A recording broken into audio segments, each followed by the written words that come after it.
Hello, Debra here on one of my walks with my dog. Here's my dog. And here's where I'm at.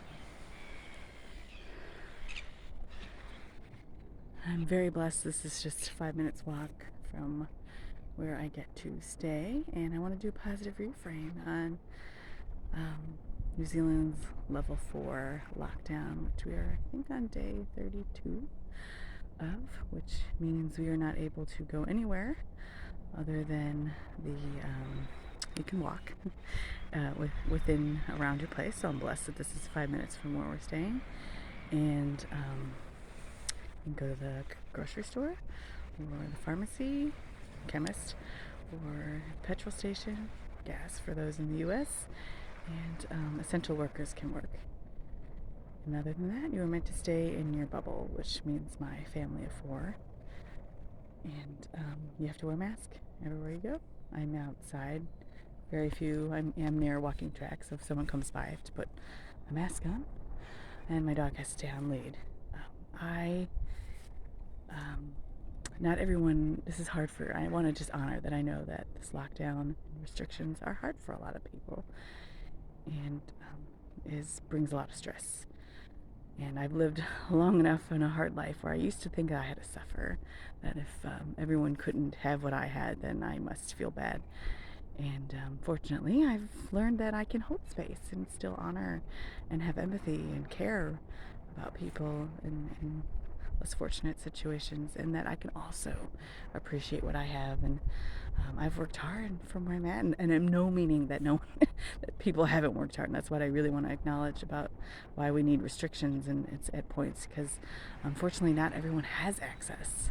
I know that many people could do everything they possibly in their power and awareness can do, and resources they have access, and work really, really hard and still not have access to things that provide a really healthy, strong body. So I really want that well understood, that I never take that for granted. And and this is why I'm appreciating, I've actually been living in a motorhome with 4-berth motorhome, quite tiny, with a 17-year-old, 12-year-old, my partner, and a large mastiff, here she is, and a dog, and they don't quite get along. We've been doing this since January of, so it'll be I think it's about our 8th, 9th month of doing this. And it's been hard. It's been really hard. And so I really appreciate living with less. And we were blessed that when the level 4 lockdown, because we use public bathrooms and water systems to fill up our motorhome, that a hotel allowed us to stay for emergency purposes, and we can have our pets. And so for the first time in 8 months, we're all able to be in the same home for the last 30 days, with space and running water and warm water and bathroom. It's been lovely. It's been great. And so for me, the lockdown is wonderful. I'm also an introvert, so having that permission to be like, I can't talk to you, I could just stay at home in my bubble, feels awesome. It's really good for my spirit. And this is why I walk every day also. It's really good. It's nurturing for me. And I just want to also appreciate the Prime Minister and our government here. I know a lot of people don't like rules, and I get it. No one does. What I do like about how New Zealand's doing it is they are also kind. They're kind, they're empathetic, and firm. They're not just wanting to have power over. They actually do a lot of research, a lot of good research, and trying to make the best decision to keep as many people safe, because they do have to protect everyone, and they have to protect those who are less fortunate and don't have access.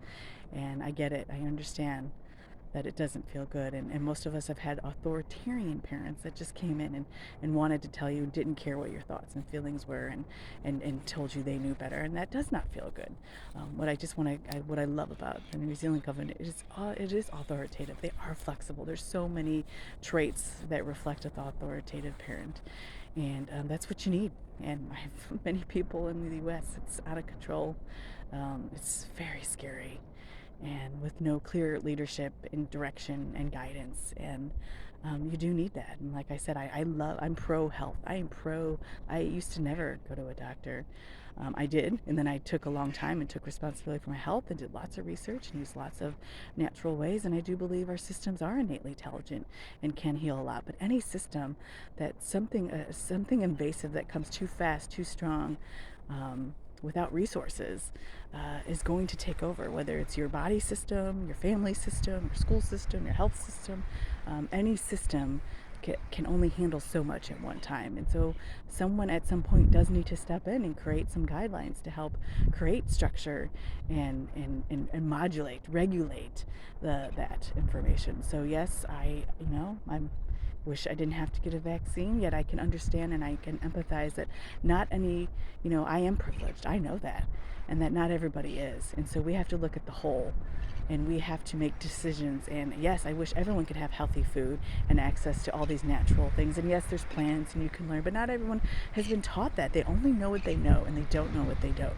And so it's vital and essential that we do what we can. And sometimes we have to do things that are uncomfortable for the better of everybody else. And so I'm so grateful to be here in this land, in this beautiful space. And I'm just going to end with that, this beautiful view.